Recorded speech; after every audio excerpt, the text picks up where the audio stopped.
Hi, I'm Jeff Mann from MWH Global, and here's some food for thought on carbon trading. The link between carbon emissions and climate change is pretty well proven now. Governments around the world are using carbon trading schemes to reduce those carbon emissions. The implementation of the carbon pollution reduction scheme has been postponed for a year. We don't know the final form it will take, but the federal government is determined to get some sort of cap and trade scheme or cost associated with carbon emissions into the process to drive down the emissions of carbon. Depending on the way that the scheme is finally configured, some companies will have a natural advantage than others. We can't predict that yet. What we can predict is that those who get in early and reduce their emissions early will have an opportunity earlier to sell their carbon credits. In order to plan for the carbon trading scheme, whichever form it takes, there's a couple of steps you need to take. The first is to set a baseline, know what your emissions are now. The second is to look for areas where you can gain energy efficiency, reduce material consumptions, and generally reduce your output of carbon.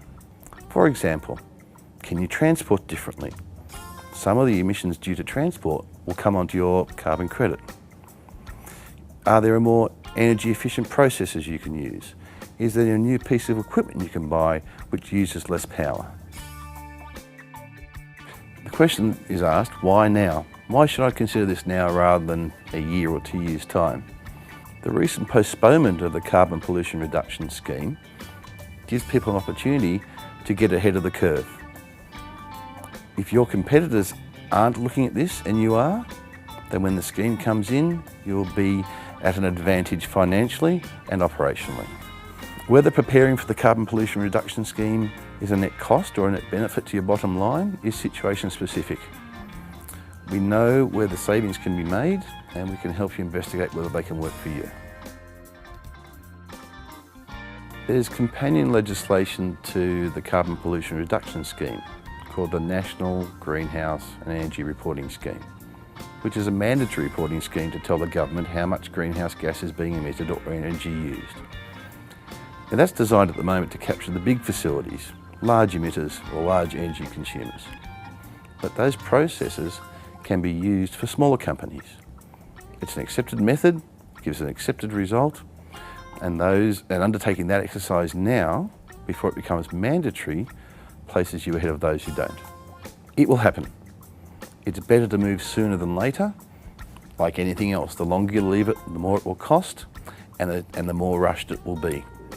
Take the time now to do it properly and you'll end up with better results.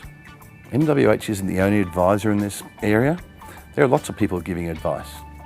So what makes us different? It's the way we think about it and the tools we have. We have carbon forecasting tools, which don't just snapshot what happens now, but let you look at hundreds of different scenarios into the future. Alternating carbon prices, different operating modes, lets you predict the optimal way of progressing. We also are looking at adaptation rather than just response. Big climate changes in the future may mean you have to think very differently about your business, and we can help you do that. My name is Jeff Mann. I'm MWH's Global Knowledge Centre Leader for Air Pollution and Odour Control. I hope this briefing has given you an introduction to the issues surrounding carbon trading and the best ways to prepare for the future.